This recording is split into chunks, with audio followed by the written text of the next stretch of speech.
Jai Hind students, I am Arna, your science teacher. Students, today I will explain you remaining portion of lesson 10 and today's topic is aerial or arboreal habitat. So let's start students. Aerial or arboreal habitat. Air is not an easy and suitable medium to support life. Air life को support करने के लिए एक आसान और suitable माध्यम नहीं है. In fact, origin of any organism is not possible in air though certain aquatic and terrestrial organisms have become secondarily adjusted for aerial existence.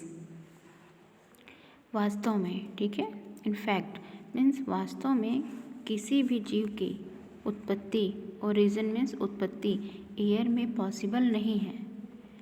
हालांकि कुछ एक्वाटिक एंड टेरेस्ट्रियल ऑर्गेनिज्म को हवाई अस्तित्व, एरियल एक्सिस्टेंस मीन्स हवाई अस्तित्व के लिए दूसरी तरह से एडजस्ट किया गया है. The organisms that use air for air existence are called aerial or arboreal organisms. For example, insects, birds and bats. जो जीव, ठीक है, अपने अस्तित्व के लिए हवा का यूज़ करते हैं उन्हें हवाई या एर्बोरियल ऑर्गेनिज्म कहते हैं.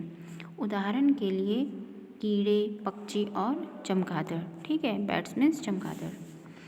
The word arbor has been derived from Latin word which means trees. Thus, arboreal organisms are trees dwelling and is often used for birds as they build their nests on trees and rest there.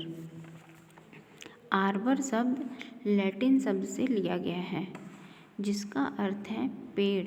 इस प्रकार से arboreal जीव पेड़ के आवासी हैं, ठीक है, पेड़ पे उनका आवास होता है और अक्सर बर्ड्स के लिए उपयोग किया जाता है क्योंकि जो बर्ड्स होती हैं वे पेड़ों पर अपना नेस्ट बनाती हैं और वहाँ रेस्ट करती हैं, ठीक है, रेस्ट मीन्स आराम करती हैं. However, there are some birds such as eagle and swallow which carry out much of their activity in the air or in flight. हालांकि कुछ बर्ड्स हैं जैसे ईगल एंड स्वेलो जो हवा या फ्लाइट में अपनी एक्टिविटी को अंजाम देते हैं, ठीक है, कैरी करते मीन्स एक्टिविटी को अंजाम देते हैं. Okay. Boreal forest habitat. Next is boreal forest habitat. Boreal forest grow in taiga having short summer and a long winter.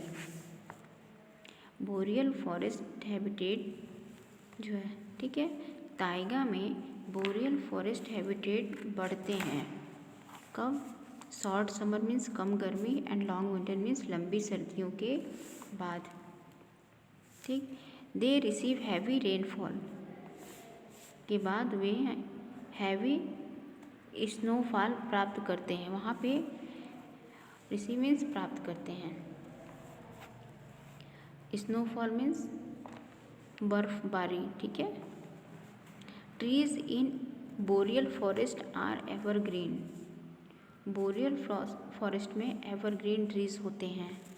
They are conical in shape. They there have are needle like. उनका जो shape होता है conical होता है और उनकी leaves needle like होती हैं. वे आकार में नीडल लाइक मीन्स शंक्वाकार होते हैं और उनकी पत्ती जो होती है कोनिकल में सुई की तरह होती है, ठीक है. Next is tundra habitat. Tundra habitats are always covered with snow and so they are very cold and dry. The vegetation vegetation is very scanty means डरावना and in the form of some grasses. Tundra habitat हमेशा बर्फ़ से ढके रहते हैं और इसलिए वे बहुत ठंडे और शुष्क होते हैं। वेजिटेशन मीन्स वनस्पति बहुत ही स्कैंटी मीन्स डरावनी और कुछ घास के रूप में होती हैं। Okay students, thank you.